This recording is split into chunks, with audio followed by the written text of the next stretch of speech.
আবারও একটা নতুন রেসিপি নিয়ে চলে এসেছি। নিয়ে নিচ্ছি কাজু, 2 চামচ পোস্ত নিয়েছি, 1 চামচ চারমগজ।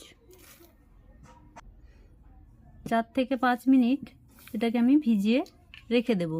ততক্ষণে আমি শিলনোড়ায় নিয়ে নিচ্ছি আদা, রসুন আর নিয়ে নিচ্ছি 4টে কাঁচা লঙ্কা। এগুলোকে চটপট আমি শিলনোড়ায় বেটে নেব।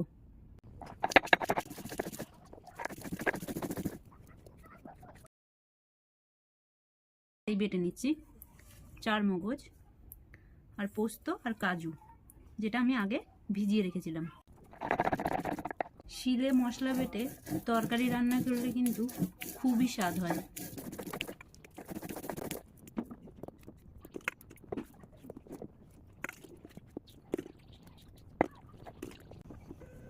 বাটা হয়ে গেছে। নিয়ে নিয়েছি 4টে মাছ, 2টো পেটি আর 2টো গাদা। দিয়ে দিচ্ছি একটু লেবুর রস, দিয়ে দিচ্ছি লবণ। লবণ আর লেবু রসটা মেখে আমি মাছটা রেখে দেব। আজ রান্না করব কাতলা রেজালা। এবার আমি একটু জল গরম করে নেব। 2টো পেঁয়াজ কুচি করে নিয়েছি, এটাকে আমি এই গরম জলে দেব। এই পেঁয়াজগুলোকে সেদ্ধ করার পর বেটে নেব। আপনারা চাইলে মিক্সিতেও এটাকে পেস্ট করে নিতে পারেন সেদ্ধ করার পর। সেদ্ধ হয়ে গেছে পেঁয়াজ, এবার এগুলোকে আমি বেটে নেব। এমনভাবে পেঁয়াজটাকে সেদ্ধ করবেন যাতে এটাকে আর ছেঁকে জলটা ফেলতে না হয়। কড়াই গরম হয়ে গেছে, এবার এতে আমি দিয়ে দেব তেল। আমি সর্ষের তেলেই রান্না করব, তোমরা চাইলে সাদা তেলে রান্না করতেই পারো।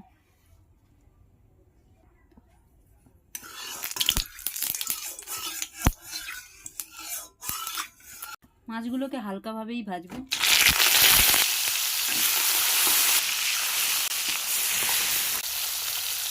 যতক্ষণে মাছ ভাজা হচ্ছে ততক্ষণ আমি পেঁয়াজগুলোকে বেটে নিচ্ছি।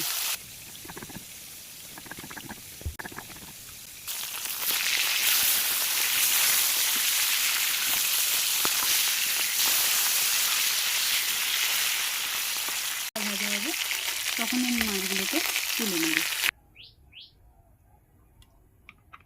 তেল গরম হলে যে ফোড়নগুলো আমি ব্যবহার করছি সেগুলো দেখাই।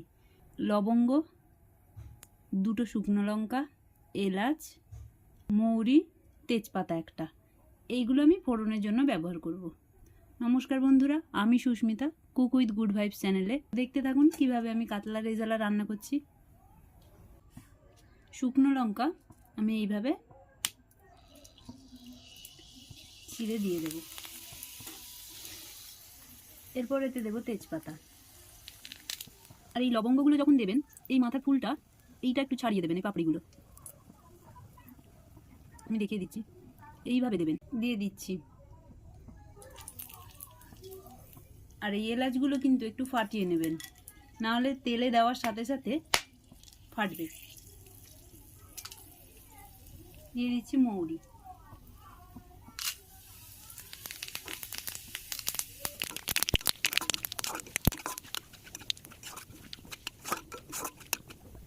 ফোড়নের থেকে একটা সুন্দর গন্ধ বেরোলে তবেই আমি এর মধ্যে দেব মাঝারি সাইজের 2টো পেঁয়াজ আমি সেদ্ধ করে বেটে নিয়েছি, তো সেই পেঁয়াজগুলো দিয়ে দেবো।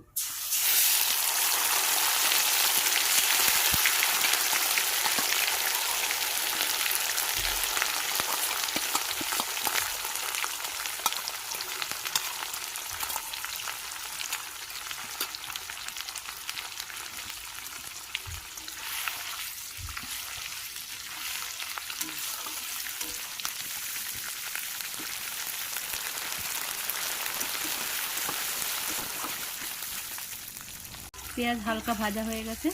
আদা, রসুন আর কাঁচা লঙ্কা যেটা আগে আমি বেটে রেখেছিলাম,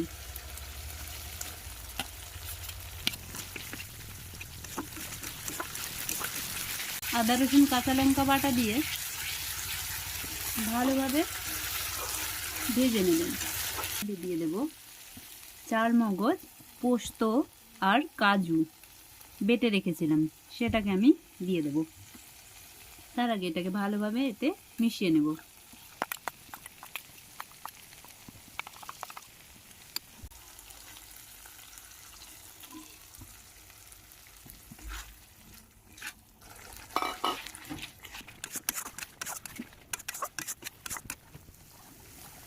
যতক্ষণে মশলা থেকে একটু তেল না ছাড়বে ততক্ষণ আমি এটাকে রান্না করতে থাকবো।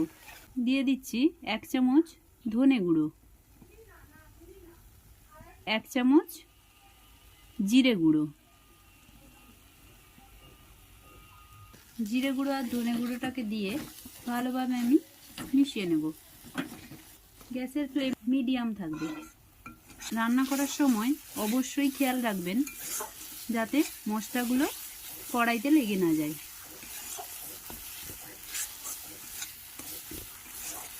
দিয়ে দিচ্ছি আগে থেকে ফেটিয়ে রাখা টক দই। টক দইটা দিয়ে কিন্তু আমি নাড়তে থাকবো। না, মশলা থেকে তেল ছেড়ে দিয়েছে। দিয়ে দিচ্ছি জল।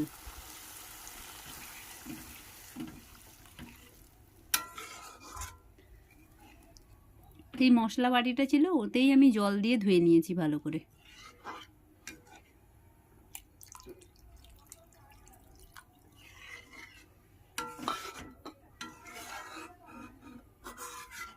জলটা দেওয়ার সাথে সাথেই কিন্তু আপনারা মাছটা দেবেন না, কিছুক্ষণ এটাকে আগে ফুটতে দেবেন। ফুটে গেলে মাছটা দেব। এই সময় এর মধ্যে আমি দিয়ে দিচ্ছি অল্প একটু লবণ।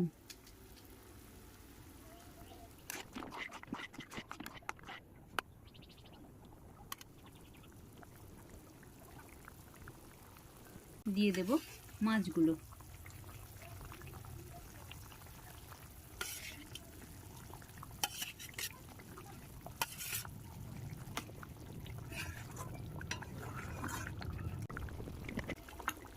আপনারা চাইলে চিনি ব্যবহার করতে পারেন, আমি এখানে একটু মধু দেব।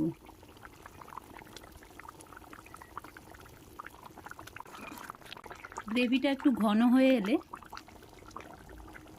দিয়ে দিচ্ছি অল্প একটু গরম মশলা গুঁড়ো।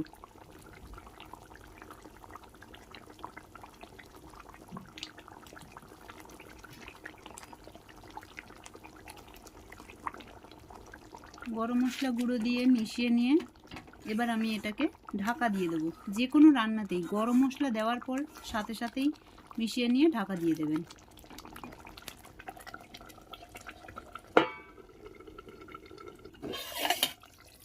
এবার ঢাকনা খুলবো। 2 মিনিট মতো ঢাকা দেওয়ার পর দেখো গ্রেভিটা কতটা ঘন হয়ে গেছে। গার্নিশের জন্য এর উপর আমি ছড়িয়ে দেব 3 থেকে 4টে চেরা কাঁচা লঙ্কা। ছড়িয়ে দিচ্ছি।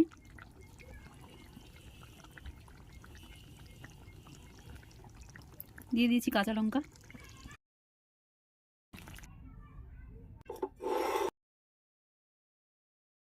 আজকের রেসিপি কাতলা রেজালা। দেখতেই পাচ্ছেন কতটা সুন্দর হয়েছে।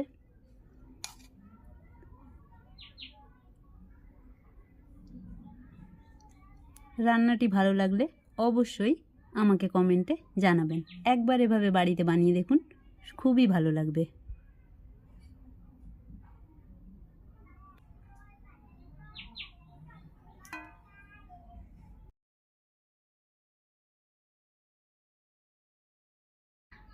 আজকের জন্য টাটা। আবারও আসবো নতুন রেসিপি নিয়ে।